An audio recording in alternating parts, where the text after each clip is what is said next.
TV9 WIIT summit కి Telangana CM Revanth హాజరయ్యారు. కేంద్ర ప్రభుత్వం దక్షిణాది రాష్ట్రాలను చిన్న చూపు చూస్తోందన్నారు. కేరళం, తెలంగాణ, ఏపీ, తమిళనాడు, కర్ణాటక వంటి రాష్ట్రాలకు కేంద్రంలో సరైన ప్రాతినిధ్యం లేదన్నారు.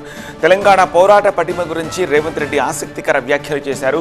తెలంగాణ DNA ఇతర ప్రాంతాలతో పోలిస్తే భిన్నంగా ఉంటుందని, ఇక్కడి పేదలు, దళితులు నాడు నిజాంకు వ్యతిరేకంగా వీరోచితంగా పోరాడారని గుర్తు చేశారు.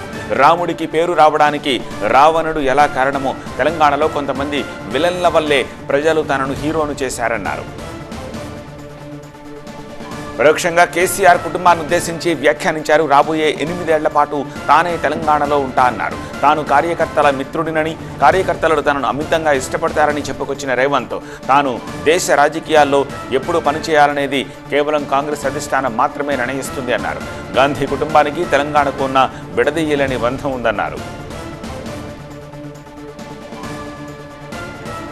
కేసీఆర్కు పెద్ద సమస్య ఆయన కుటుంబమే అన్నారు సీఎం రేవంత్ రెడ్డి. కేసీఆర్ తనకు రాజకీయ ప్రత్యర్థి మాత్రమేనన్నారు.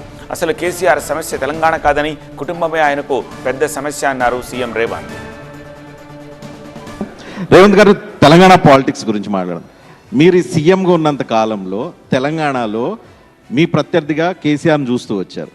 కేసీఆర్ పట్ల మీకు ఎందుకింత కోపమా, ద్వేషమా, ఇంకేమన్నా ఉందా?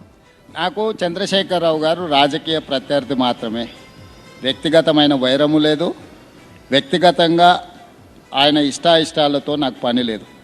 చంద్రశేఖరరావు గారి సమస్య ఆయన కొడుకు, కూతురు, అల్లుడు. తెలంగాణ ప్రజలు కాదు, రేవంత్ రెడ్డి కాదు.